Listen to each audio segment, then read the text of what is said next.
Hey there, this is Teresa, and on this glorious fall day here in Wisconsin, let's talk abundance.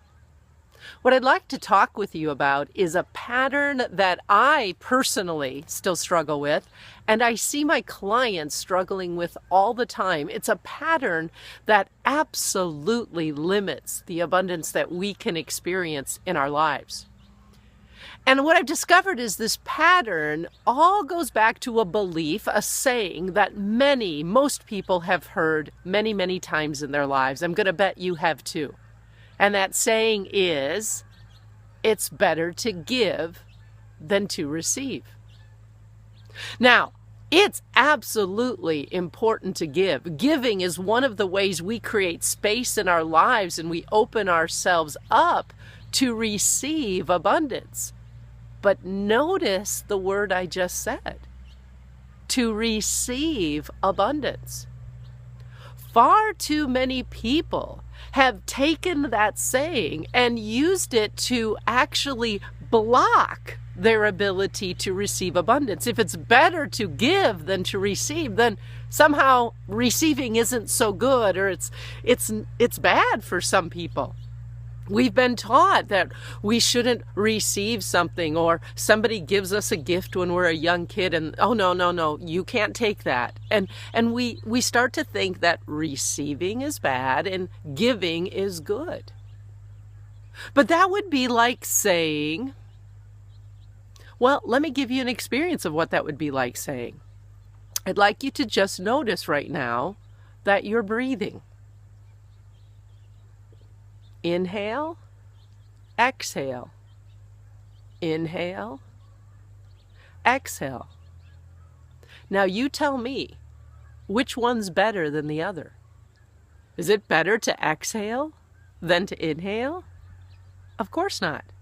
Is it better to inhale than to exhale? Of course not. You need both the inhaling and the exhaling. The receiving and the giving is what creates flow and abundance and gives us life. Going back to that expression we've heard that it's better to give than to receive, please note that in the world of abundance, in this life, our first movement was to receive. We received the gift of life.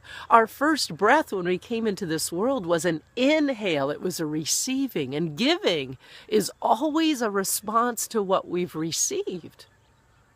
But then in giving, we create a flow that allows more abundance to come back to us. And it's important that we let that in, that we receive. We let that flow of abundance continue in our lives.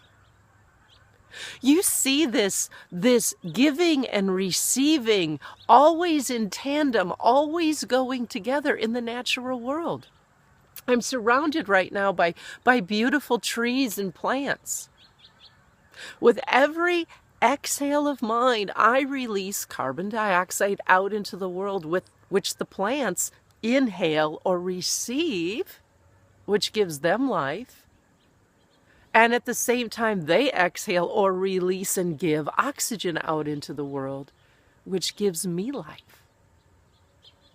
So if by any chance you think you might, like me, still be a little or a lot receiving impaired, it's uncomfortable for you to receive, you have beliefs or internal chatter that says you don't deserve to receive, or you're not supposed to receive, or you're only supposed to give because giving is better than receiving, I invite you to begin to open yourself to and practice the skill, the gift of receiving. And it's really simple. Whenever anything comes your way, someone offers to open the door for you or help you with something, or they give you a compliment or say you look really nice today. And if you notice that blocking, that automatic blocking reaction of yours of, oh no, I don't, or I owe you one, or something like that, just note that that's your difficulty right now with receiving. And so what I ask you to do whenever an opportunity comes to receive, just stop and take a breath. In inhaling like that, you'll remember, like, oh yeah, receiving is very natural. It's a part of the process of life. I don't have to deserve it. I didn't have to deserve the breath I just breathed in. And so I can receive what's coming my way right now. Receive it then. Take it if it's a physical gift, or let that compliment sink in and simply respond, thank you. Now, once you've received it, the transaction is complete. It's now yours. And so you can choose what you want to do with it. You can choose to keep it. You can choose to use it. You can choose to throw it away. You can choose to give it to someone else.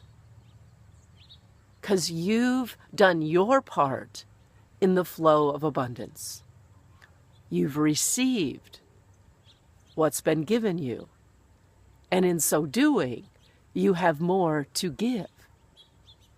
So, it's better to give than to receive? I don't think so. Abundance requires both, the giving and the receiving. And remember, the receiving came first, which is what gives you something to give. This is Teresa, and we're talking abundance. But remember, it's not just about talking abundance. So go out and live abundance. Receive and give abundance in your life.